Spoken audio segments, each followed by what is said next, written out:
Hey y'all, I am Mazellegh. Welcome back to my channel. I'm going to share with you all this video clip and then I'm going to come back and talk about it. So let's get into it.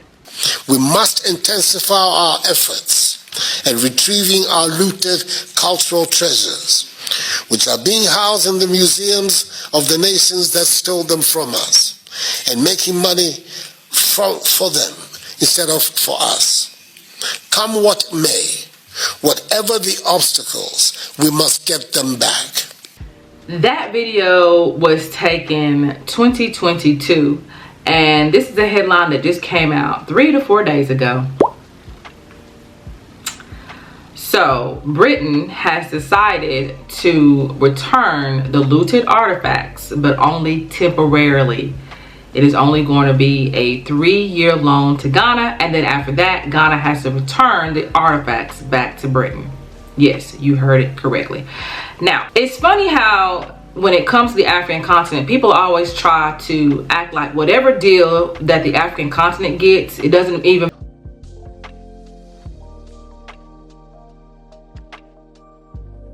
matter if it's the worst deal ever. It doesn't matter if it's crazy. It doesn't matter if it doesn't make any sense. People will always say that it's a great deal. This is cultural exchange. You know, it's not saying there's no cultural exchange going on here at whatsoever. This is one country dictating over another country. That's what this is. There's no cultural exchange. Just because you have conversation, and in the conversation you let the person know, because you're in charge, okay? Just like a parent and a child. A parent and a child can have a conversation all they want to, but ultimately it's the parent that's going to make the decision of what's going to go on. I mean, so it's not really an exchange there. There's conversation. We can have a conversation about it. It doesn't mean the conversation is going to change anything. And so that's kind of how this whole situation is. It doesn't even matter what Ghana would have said about the looted artifacts. Britain still would have let it be known, well, this is what's going to happen. I do thank you for sharing your concerns. Thank you for sharing what you want to happen with your artifacts. But this is what Britain's going to do for you. And so when people are talking about the African continent, it kills me when they try to act like whatever deal that Africa is given, they're just supposed to be happy about it. They're not supposed to have no opinion about it. They're not supposed to have nothing about it. They're just supposed to say, you know, as the African continent, I guess they better be glad that any of these conversations are even taking place. I mean, that's kind of what you get when you're talking about any deals that happen when the African continent is involved. The artifacts were taken from the Anglo-Ashanti War. And the Anglo and Ashanti War, of course, was a war between Britain and the Ashanti. Of course, just like any other war, it is due to land, empires. Ashanti was trying to keep their empire. They was trying to keep their people intact. And Britain was trying to take over the area. There was a lot of other stuff that was going on. But that's pretty much kind of like the main thing that was going on, is the Ashanti was trying to keep their area. Their whole point was to literally take away the Ashanti authority, take away their traditions, take away their culture, take away anything that resembled anything Ashanti or anything Ghanaian, in order for them to overpower the people, in order for the British to force their laws and their ways and their authority on the people. The British law says that Britain is not allowed to give Ghana back these artifacts, that they have to stay in Britain. And so that's why they're saying Ghana can temporarily take it, but they have to give it back. Again, this is a control. This is the way to control Ghana. This is the last piece of control that Britain has, and they're going to keep that control as long as they can.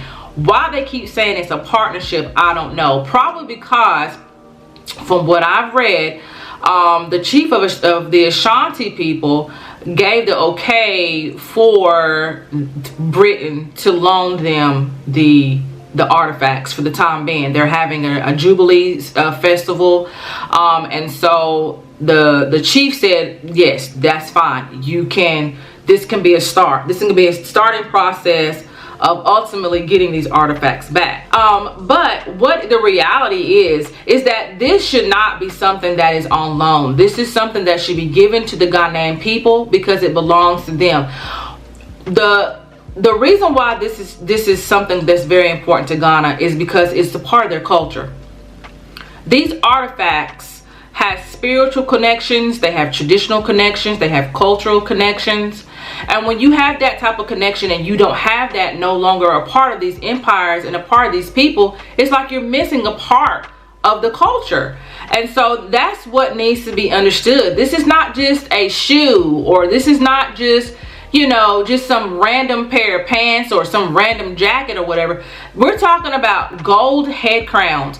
We're talking about all this golden artifacts that hold a very significant purpose in this particular region's culture and history, and it's in some other continent. They can't even get their hands on it. So what's mind-boggling is this whole partnership thing.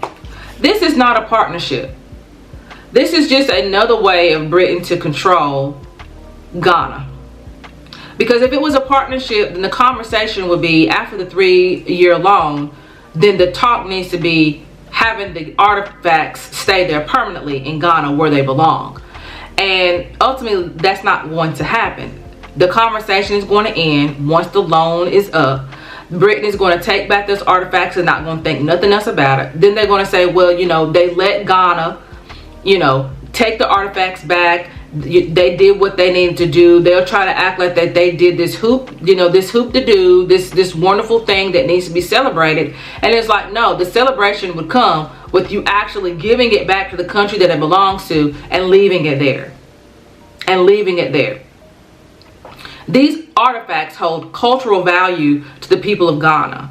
And if you've ever been to Ghana, you would know that a lot of the things, clothing that they wear, the jewelry that they wear, the headdresses that they wear, these things all hold cultural values, they all hold traditional values, and they all hold spiritual values.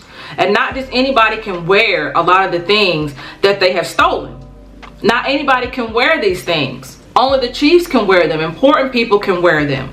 It's not just something that you give to people. It's not just something that just an ordinary person can wear. I mean, we're talking about, a lot of history seeped into these artifacts that are very important to the culture and to the people of Ghana. And that's the reason why they're saying they want it back. Because they know that without it, it's almost like a piece of that culture, a piece of that, of those people are gone. And the only way it can be replaced if all the artifacts are returned to where they need to be. And I think that's what people need to realize, that it's not just stuff. It's not just a sword. It's not just a boot. I mean, these are artifacts. These are items that are valuable, significantly valuable to these people, because it is a connection to their culture. It is a connection to their tradition, and it is a connection to them spiritually. It is all of that combined in one, and there's just not really anything that can ever replace that. No matter how much people try to say that it can be replaced, it can't be replaced. And that's the reason why it's important that these artifacts be returned to Ghana permanently without any stipulations. But I am very eager to see how all this plays out. I'm going to see it, to see if the 3-year loan is even going to be 3 years. Is it going to be something that's, that they want to stop, or they're going to get it early? Because, it's just shown that Britain is not very good with their word a lot of times. So is this going to be a whole 3-year loan? What are the stipulations that come with this? It's just a lot. It's a lot. And ultimately it's just a crazy situation that somebody comes and takes something that belongs to you and then tell you that they gonna give it back to you, but only on loan, and then after that they gonna take it back. That whole situation right there is crazy. And to think that Britain is thinking that is a great place to start, great partnership between the two, it's crazy for me. So yes, please, down in the comment section, Ghanaians, Let me hear your thoughts on this situation, because I definitely want to hear what you all think about this. All right, that's all I have to say on this. I am Michele Mazelleغ. Thank you all for watching. Make sure you like and subscribe, and I will see you all in the next video. Bye.